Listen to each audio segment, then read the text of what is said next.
Hello, humans! Kā solīju, 4. daļas 2. uzdevumu ir jāpaskatās, lai tiktu ar viņu galā. Ja solīt iet pa solītim, tad varbūt nekā super sarežģīta tur varbūt nav, bet tomēr dažas lietas ir jāņem vērā. Tātad vēlreiz, kur mēs varam atrast visus eksāmena uzdevumus un jada. Tātad mēs ejam uz vists.gov.lv. Tālāk sadaļā noderīgi mēs izvēlamies valsts pārbaudes darbi. Šeit mēs skatāmies, kur ir iepriekšējo gadu valsts pārbaudes darbu uzdevumi. Attiecīgi slēdzam iepriekšējo gadu vaļā, slēdzam vidusskolu, tinam uz leju. Un tātad šeit ir centralizētais eksāmenis programmēšanā, un te ir paši uzdevumi PDF un vērtēšanas kritērija PDF. Ļoti ieteiktu paskatīties arī vērtēšanas kritērijus, jo šeit ir principā tas, kas attiec uz programmēšanu. Šeit ir dotas arī, ķipā atbildes. Viņas nav visas kopā, viņas nav līdz galam, bet, kaut kādas idejas paskatīties var. Mūsu gadījumā tātad es ieslēgšu tagad pašu eksāmena tātad uzdevumu. Un lūk, tas ir šis uzdevums par latviešu alfabētu un pilsētām, vai vārdiem vienalga. Tur ir doma tāda, ka ir jāuztaisa kaut kāda datu struktūra, kas mums ļaus saglabāt ne tikai latviešu alfabēta burtus, bet katram burtam pretim arī attiecīgi kaut kāds vārds būs. Un šeit mums apakšā tiek piedāvāts pārbaudas vārdu tāda kā kopa, lai mēs varētu paskatīties, kā programma strādā. Un, protams, uzdevumu paši izlasiet savā nodabā sīkāk un detalizētāk, bet principā galvenā doma ir tāda, ka mums ir jāpārbauda vārds, ko ievada lietotājs. Ja tas vārds ir pilnībā pareizs atbilst nosacījumam, mums viņš jāieliek iekšā vārdu struktūra atbilstoši alfabēta burtam pretim. Piemēram, ja viņš ievada ainaži, mums tas vārds būtu jāpieliek pie burta A. Ja viņš ievada kaut kādu vārdu, kura pirmais burts jau ir bijis, jau kas atkārtojas, piemēram, šeit ir ainaži un aizputē, tad mēs to vārdu aizvietojam. Un programma darbojas tik ilgi, kamēr ir aizpildīti visi 33 tātad latviešu alfabēta burti, kas faktiski jūs to nevarēsiet līdz galam pārbaudīt, bet ir teorētiski, ka mēs uzliksim ciklu un strādās. Un attiecīgi, ja tas vārds neatbilst nosacījumiem, un neatbilst nosacījumiem viņš 3 gadījumos. Ja tas ir vairāk par vienu vārdu, ja tas nav vārds, tad iekšā tur kaut kādi cipari netīšām trāpījušies. Un ja pirmais burts nav lielais burts. Tādā gadījumā mēs izvedam atbilstošu paziņojumu un paprasām vēlreiz ievadīt vārdu. Sāksim. Šoreiz es šo tekstu nekopēšu iekšā un nerādīšu jums viņu kodējot, vienkārši taisīsim programmu un iesaku jums atvērt uzdevumu nosacījumus vienkārši kompītī kaut kur atsevišķi blakus, lai jūs varat sekot līdz tam, kas notiek, bet es vienkārši no lapiņas skatīšos, kas notiek. Tātad, kas mums ir jāizdara? Pirmais tāds, ka mums būtu jāizdomā, kādā datu struktūrā mēs glabāsim šo te savu vārdu sarakstu. Principā, kā tikko es pateicu, ka mums ir kaut kāds burts un viņam pretī ir vērtība vārds, principā vienīgais, kas Pythonā ir tās ļoti labais, kas der, tā būs vārdnīca, dictionary. Tātad atceramies, ka vārdnīca tā ir tāda lieta, kur ir unikāla atslēga, un tad ir divpunkts, un tad ir atslēgas vērtība. Turklāt atslēgas vērtība varētu būt gan vārds, gan skaitlis, gan saraksts, gan cita vārdnīca, un tur viss kaut kas varētu būt. Mūsu gadījumā mums ir jāuzglabā tā, lai būtu viens burts, un viņam pretim būtu viens vārds. Vienkārši ideāls apraksts vārdnīcā. Tātad runājot par vārdnīcām, es te jau uztaisīju latviešu alfabēta vārdnīcu, jo tas man aizņem īstenībā visvairāk laika no visas tās programmas. Un, ja jūs neatceraties alfabētu, pamēģiniet kaut vai angļu valodas alfabētu ielikt iekšā un tad pielieciet kaut kur ir garumzīmes un mīkstinājumzīmes. Es domāju, ja jūs aizmirsīsiet kaut kur vienu burtu, nebūs tā sevišķi liela problēma. Galvenais, lai vismaz tā doma ir pareiza. Ja jūs gadījumā aizmirsuši esat, kā strādāt ar vārdnīcām, un mums būs vajadzīgs arī teksta apstrādes pāris funkcijas būs, tad mēs dodamies uz vienīgo atļauto saitu, kas ir W3 Schools, slēdzam iekšā sadaļu Pythons, Un tad skatāmies tātad vārdnīca attiecīgi Pythonā, tā ir dictionary. Un šeit mums ir vesela kolekcija ar visādām sadaļām, kur jūs varat paskatīties, kā izskatās vārdnīca, kā viņa strādā, jada. Nu, un attiecīgi, ja mums kā tūlīt būs vajadzēs apstrādāt tekstu vēl arī, tad tā ir sadaļa Python strings, tātad teksta virknes, ja. Un šeit mums būs ļoti forša lietiņa, ko mēs tūlīt arī skatīsimies, tātad string methods, jeb lietas, ko mēs varam darīt ar tekstu, ja. Tad metodas, kuras varam izsaukt ar kaut kādu pārbaudu un vēl visādas lietas. Okidok, iesāksim kaut vai ar pirmo. Tātad mums vajadzētu uztaisīt tā, lai mūsu programma darbojas tik ilgi, kamēr tiek aizpildīti visas pozīcijas. Visiem burtiņiem pretim ir kaut kāds vārdiņš. Kā mēs to varam pārbaudīt? Tātad, ja mēs paskatīsimies uz doto momentu uz mūsu vārdnīcu, mēs redzam, ka mūsu burts un pretim viņam ir tukšas pēdiņas, kas ir nekas. Ja? Tāpēc, lai mums nevajadzētu, tāpēc mēs pārbaudīsim tātad, vai vārdnīcā visas pozīcijas nav tukšums. Tātad, ja kaut vienā vietā ir tukšums, nu skaidrs, ka tur vēl ir tukšas vietas, kas nav aizpildīts. Kā mēs to varam realizēt? Nu, pirmkārt, mums vajadzētu uzrakstīt funkciju, kas katru reizi pārbaudīs, vai vārdnīca ir aizpildīta vai nē. Jūs taču nerakstīsiet katru reizi to blāķi kodu ar rociņām. Ja? Tātad, un nosauksim, vai vārdu saraksts ir aizpildīts. Un kā argumentu attiecīgi padosim vārdnīcu ar mūsu tātad vārdu saraksts. Viņus var saukt arī savādāk, bet man vairāk patīk vienāds nosaukums turēt. Tātad funkcija vai vārdu saraksts ir aizpildīts un padodam iekšā kā argumentu vārdu saraksts. Tātad vārdu saraksts aizpildīts. Un pašā sākumā tātad mēs ieliksim, ka vārdu saraksts, mēs pieņemam pašā sākumā, ka vārdu saraksts tiešām ir aizpildīts. Uztaisam jaunu mainīgu vārdu sarakstu aizpildīt, pasakām, ka viņš ir true. Tātad mēs funkcijas sākumā pieņemam, ka viss ir ok, visi ir čiki-piki, vārdi visi ir aizpildīti. Un tad mēs pārbaudām. Tātad tātad iziesim cauri visām atslēgām vārdu sarakstā un skatīsimies. Tātad, ja nu gadījumā šajā te vārdnīcā pie konkrētās atslēgas, ko mēs skatāmies, un mēs skatīsimies visas atslēgas. Ja no gadījumā pie viņas, kaut pie vienas atslēdziņas, vērtība ir tukšums, jo mēs piekļūstam vērtībai, norādot vārdnīcas nosaukumu un kvadrāti iekavās atslēgu. Ja? Piemēram, mēs varētu rakstīt vārdu saraksts, kvadrāti iekavās pēdiņās A, un mēs piekļūtu vērtībai tukšums. Ja? Tātad, ja kaut vienā vietā vārdu sarakstā pēc konkrētās tekošās atslēgas mums ir tukšums, tas nozīmē, ka vārdu saraksts nav aizpildīts. Un tātad mēs pasakam, ka vārdu saraksts aizpildīts vienāds ar false. Un pašās beigās mēs uzrakstam atslēgu vārdu return, tad mēs atgriezīsim vērtību, un mēs atgriezīsim vērtību vārdu saraksts ir aizpildīts. Tātad šī te būs super īsa funkcija, tātad funkcija, kas pārbauda, vai vārdnīcā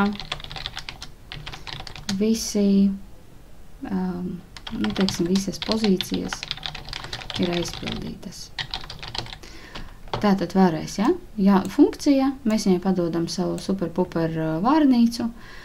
No paša sākuma mēs pieņemam, ka jā, ok, viss ir aizpildīts, tātad visur ir kaut kādi vārdiņi iekšā, un tad skatāmies, izējam cauri katrai atslēgai, un ja atslēgai atbilstošā vērtība kaut vienā vietā ir tukšums, tad mēs nomainām, ka vārdu saraksts ir aizpildīts, ir vienāds ar false, tātad vārdu saraksts nav aizpildīts. Vēl viena lieta, kas mums varbūt uzreiz būtu jāpadomā, runājot par funkcijām, ir tāda, ka mums ir prasība. Tātad, lūk, šeit par vārdu ievadīšanu jāiet runa. Mums ir tāda prasība, ka mums ne tikai ir jānodrošina vārdu ievade, mums katru reizi ir jāpārliecinās, ka tas vārds ir pareizi ievadīts, un tur ir vēl 3 nosacījumi, ja? Bet atkārtot ievadīt vērtību, ja ievadītā vērtība bijusi kļūdaina. Tad mums kaut kādā veidā ir jāizdomā, kā mēs varam lietotājiem prasīt to vārdu, un ja nu viņš ievada kaut ko kļūdainu, tad mēs to vārdu prasīsim vienkārši līdz bezgalībai. Ja? Principā vienkāršākais variants ir atkal uztaisīt funkciju. Ja? Tātad uztaisīsim funkciju vārda ievada. Šoreiz tā funkcija būs bez jebkādiem argumentiem. Tātad funkcija, kas nodrošina pareizu vārda ievadi. Upsīs. Nu, ko tad mēs šeit daram? Tātad,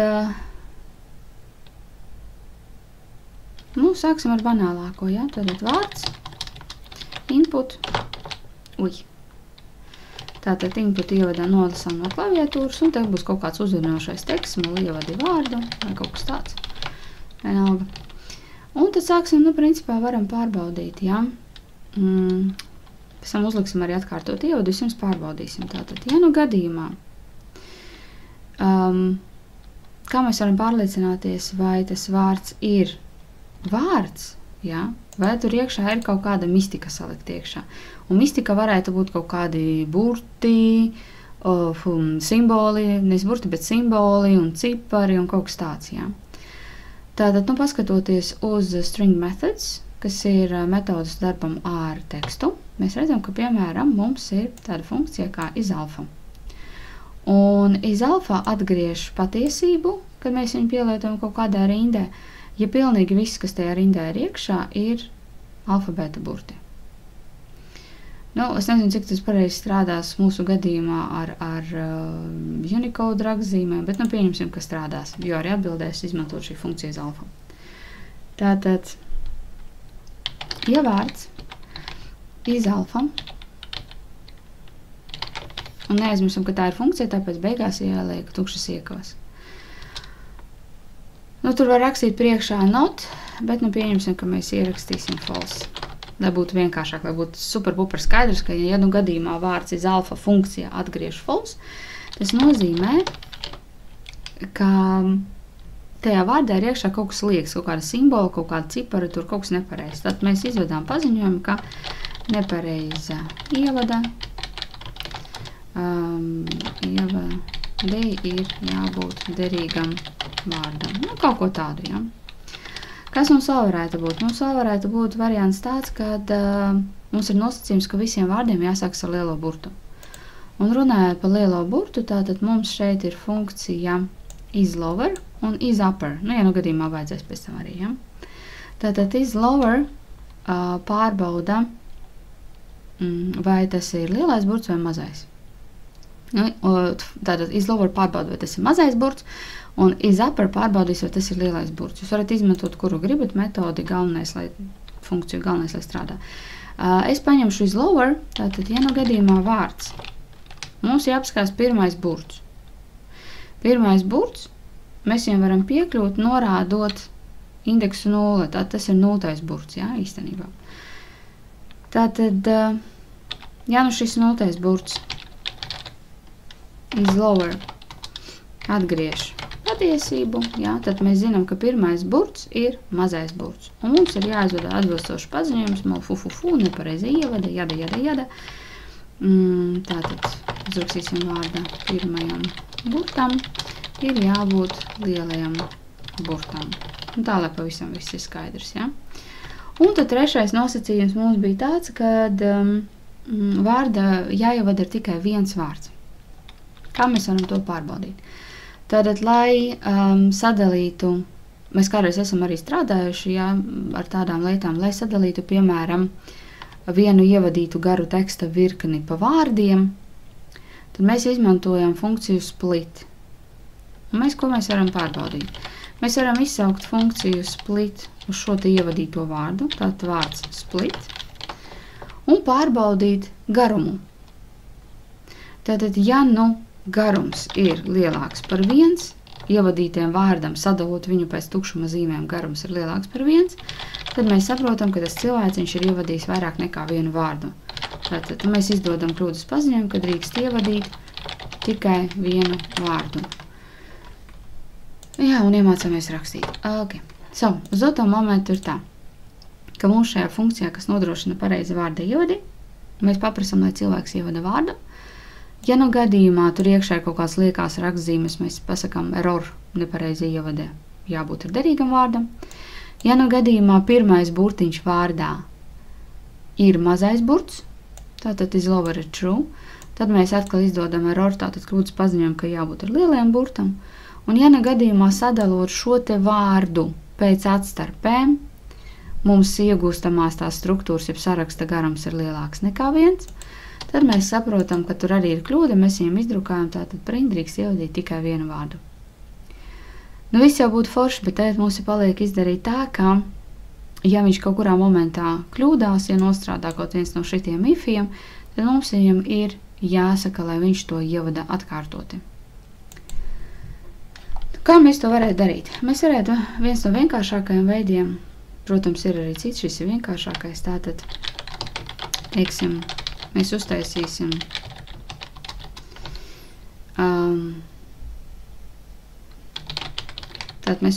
jaunu mainīgo, vārds ievadīts pareizi. Un pašā sākumā viņš mums būs false. Un uzsāksim ciklu. Kamēr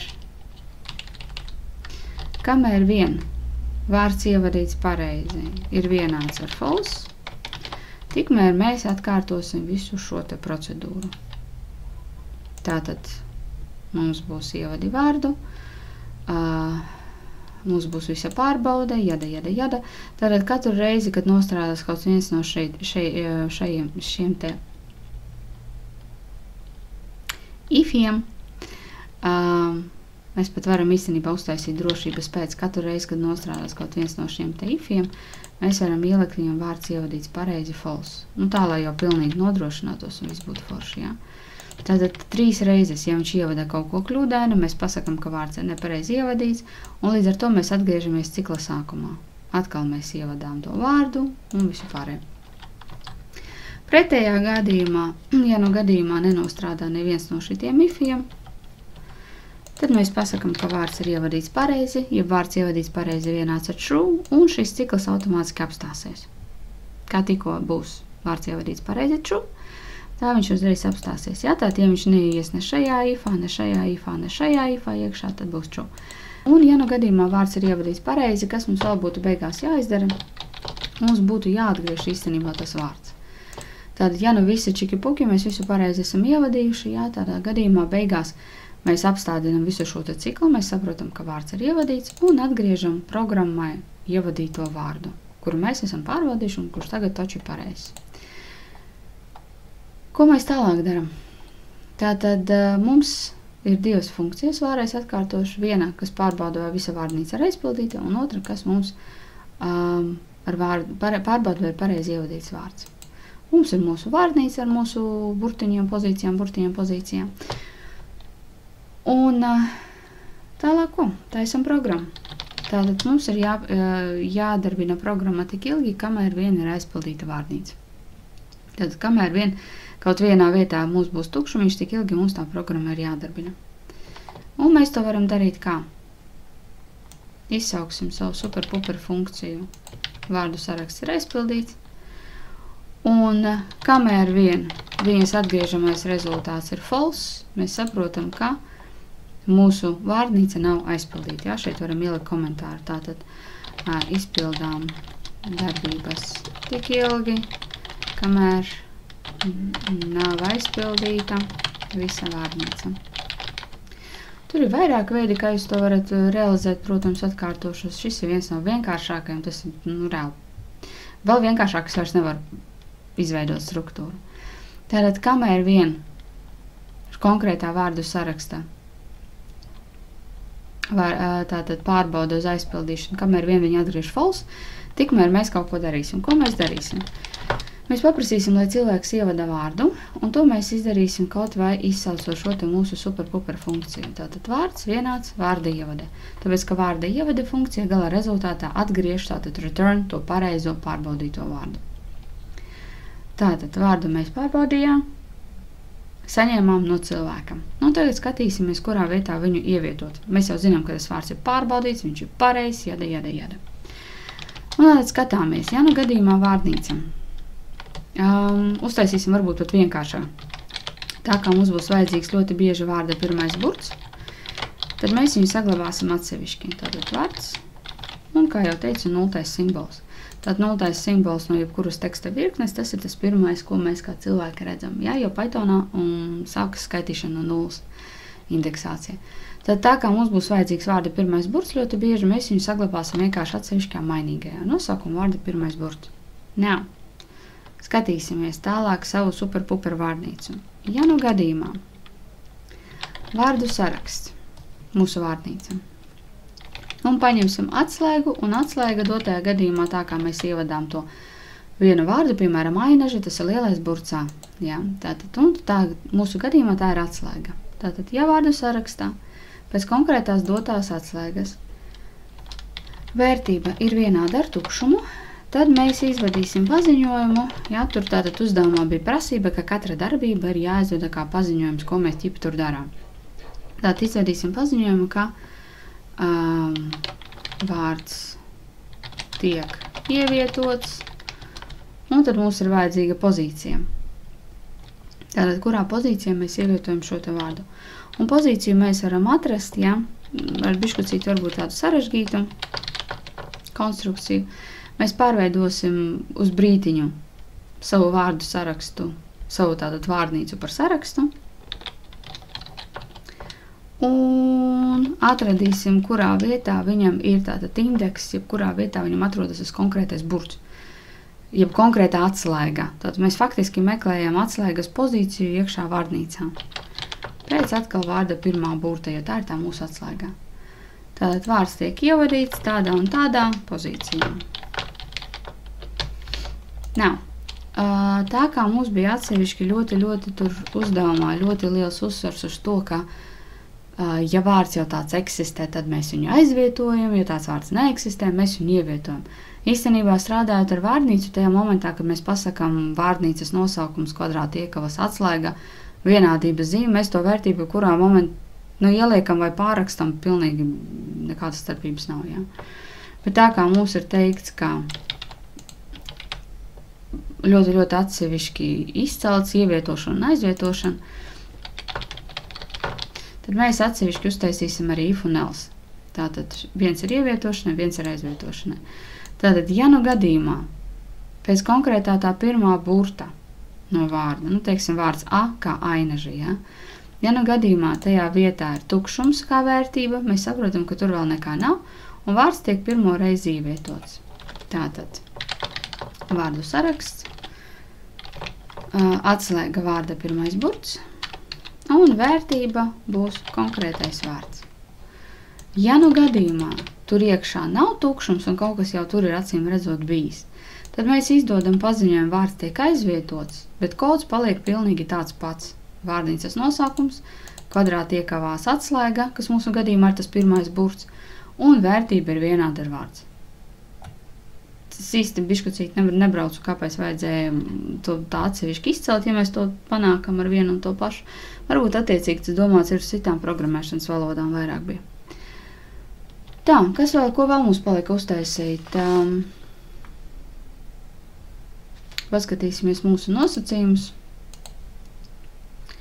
Tātad datu struktūru uztaisījām, izveidot datu struktūru, pirmo burtu, aizņemt, ievadītais vārds, ievietots. Katra programmas darbība kā lasāms teikums ir, kļūdas paziņojumi ir. Tagad vēl viena lieta par to datu struktūras 0. elementu. Ja? Uz doto momentu tā programma mums darbosies tik ilgi, ja, kamēr tiks aizpildīts viss vārdu sarakstā, ka tas viss ir forši. Bet, ja mēs tagad viņu palaidīsim, te var redzēt, ka es jau kaut ko te mēģināju, tātad ievadi vārdu ainažī, piemēram. Un mēs principā zinām to, ka ainažī sākas ar burtu A, kas ir mums arī pirmais, ja, bet vārds tiek ievietots 0. pozīcijā. Ja? Kur ir problēma? Problēma ir tāda, ka vārdnīcā tieši tāpat kā sarakstā, faktiski mēs viņu pārveidojam par sarakstu, un tāpēc indeksācija sarakstam sākas no 0. Mums ir divi veidi, kā mēs to varam samainīt. Pirmkārt, šajā vietā, kur mums ir listvārdu saraksta indeks jada, mēs vienkārši varam pielikt +1 divās vietās. Jā, tātad mākslīgi palielināt, jo faktiski vārnīcā mums sākas, jā, no, tā ir atslēga, jā, tāda sākas viss pareizi, bet ja mēs viņu pārveidojam par sarakstu, tad viņš uzskata, ka mums viss sākas no nulles. Tad pirmais variants ir šāds, mēs varam izdarīt, jā, ievadi vārdu, ainaži, un vārds tiek ievietots pirmajā pozīcijā. Tas ir pirmais, ko mēs varam darīt. Otrs, ko mēs varam darīt, ja mēs gribam tā tīri varbūt pat tehniski pareizāk, nevis čītot ar +1, ja? Tad mēs šeit varētu uztaisīt jaunu atslēgā vērtība pāri, teiksim, mums varētu būt atslēga, nu vienalga, kaut vai, manis pēc man tur bija tests, jā, pirms tam, un viņam vērtība varētu arī būt testi. Jā, atceramies, ka vērtība nedrīkst būt tukša, jo, ja vērtība būs tukša, tad tas mūsu cikls šis te darbosies bezgalīgi. Jo vienmēr šeit pie testa būs tukšums, viņš nekad nebeigsies.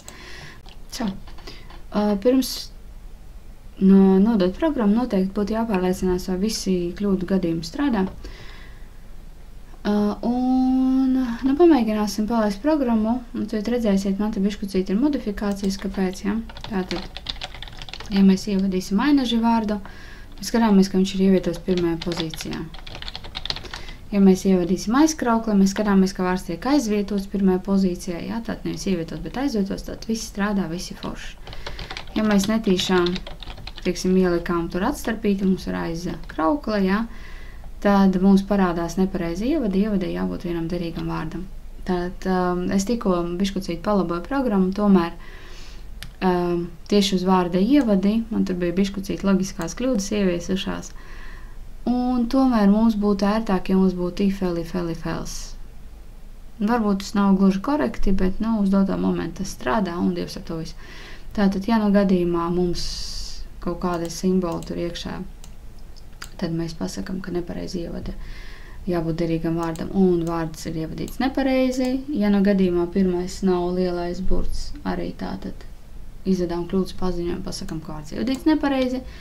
Un ja tur ir vairāk par vienu vārdu, arī tad mēs pasakam, tad kļūdas paziņojumu parādam, pasakam, ka nepareizi ievadīts vārds. Un tikai daļā else, kad visas pārbaudes ir izietas un viss ir pareizi, mēs pasakam, ka vārds ir ievadīts pareizi true un atgriežam vārdu. Ja mēs ievadīsim tagad, piemēram, vārdu aizkrauklē ar maziem burtiem, viņš arī tagad pasaka, ka kļūda vārda pirmajam burtam ir jābūt lielajam. Tad aizkraukle, vārds aizvietos pirmajā pozīcijā. Saulkrasti, 26. pozīcijā, salats, grīva, tiek aizvietots 26. pozīcijā. Loģiski, ka visu jūs nepārbaudīsiet, visus tātad 33, un šaubos, ka jūs arī atradīsiet kaut kādu, uz čivalu varbūt atradīsiet, bet varbūt arī uz visiem var atrast burtiem kaut kādu tur pagastību, bet tas aizņems nežēlīgi daudz laika, ja? Mēs pārbaudām principā darbību, pārbaudām noteikti visas kļūdas, speciāli ievadām kļūdainus nosacījumus, pārbaudām, vai strādā kļūdu apstrāde. Nekas sevišķi super-puper sarežģīts nav, basically 2 funkcijas, un, protams, ja jūs kā es no sākuma ierakstīsiet nepareizi, tad gan varētu būt biškucīt problēma. Tad mums ir vārnīca, kur mums ir pārīša atslēga vērtība, un mēs šajā vārnīcā uzglabāsim pie vērtības pa vienam vārdam.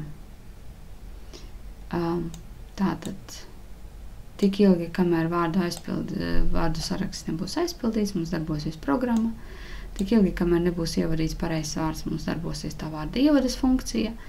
Mēs paskatāmies pirmo burtu no vārda, un skatāmies tātad uz savu vārnīcu. Ja vārnīcā pēc tā lielā burta vērtība ir tukša, tad mēs viņu ievietojam it kā pirmo reizi un pasakām, ka vārds tiek ievietots. Citos gadījumos mēs saprotam, ka viņš jau tur ķipa jau ir bijis un sakam, ka mēs aizvietojam vārdu. Principā, ja jūs pat izlaidīsiet kaut kādu no šiem punktiem vai kaut ko sačakarēsiet, galvenais ir nepadoties un rakstīt uz priekšu, un tad varēs nopelnīt vismaz kaut kādus punktus, ja? Un neaizmirstam, ka mēs vienmēr varam paskatīties tātad W3 Schools, kur ir gan dictionaries, jā, gan arrays, kas ir sarakstī, jā, gan visās tur funkcijas, for loops, while loops, tātad cikli, viss kaut kas, un tajā skaitā arī darbs ar tekstu, Ir tīpaši daudz tie ir tādas string methods, kas ir metodas darbam ar tekstu. Nu, veiksmīgi!